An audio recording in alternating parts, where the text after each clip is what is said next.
Namaskar. Welcome to the new episode of Vande Mataram, the story of India's brave hearts.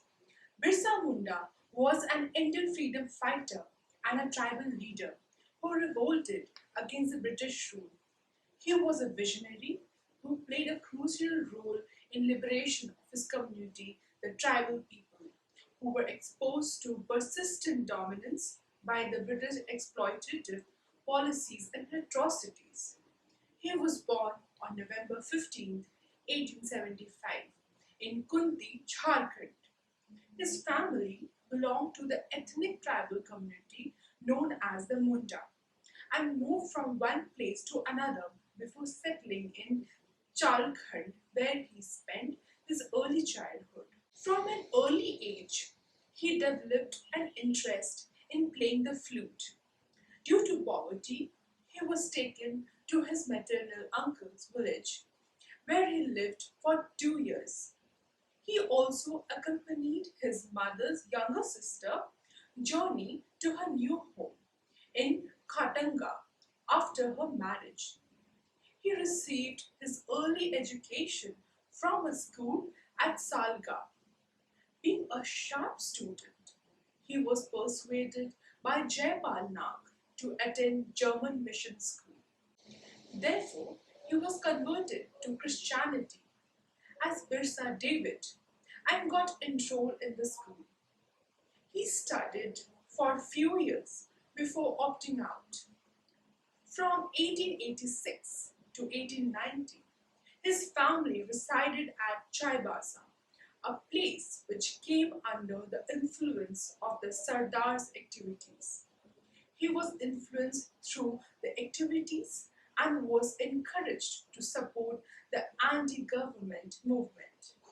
In 1890, his family moved and gave up their membership in the German mission to support the Sardar's movement.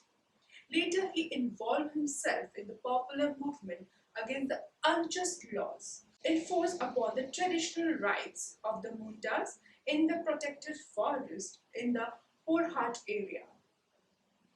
During the early 1890s, he started spreading awareness among the common people through the plans of the British Company to gain total control of India. He emerged as a successful leader and revolted against the dual challenge of agrarian breakdown and cultural change. Under his leadership, the tribal movement gained momentum and numerous protests were staged against the British. The movement demonstrated that tribals were the real proprietors of the soil and also demanded the expulsion of the middleman and the British. The movement was remarkably significant as it forced the colonial government to introduce laws so that the land of the tribal could not be easily taken away by the Dikus or the outsiders. He also symbolized the strength of the tribal community and the courage the tribal people possessed to stand against the prejudice of the British Raj. He was also a self-proclaimed messenger of the Almighty and propagated the principles of Hindu religion. He recommended that the tribal people who converted to Christianity return to their original religious system and also advocated the concept of one God. Eventually, he came across as a God-man figure to the tribal people who sought his blessings.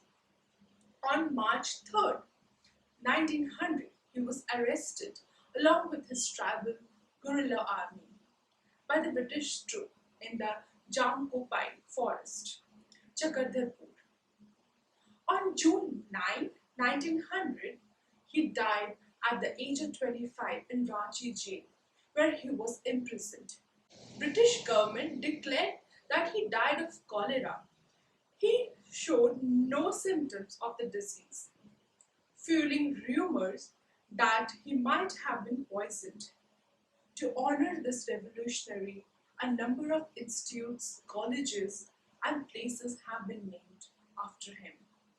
Some of the prominent ones are the Birsa Institute of Technology, Birsa Agriculture University, Birsa Munda Athletics Stadium, and Birsa Munda Airport.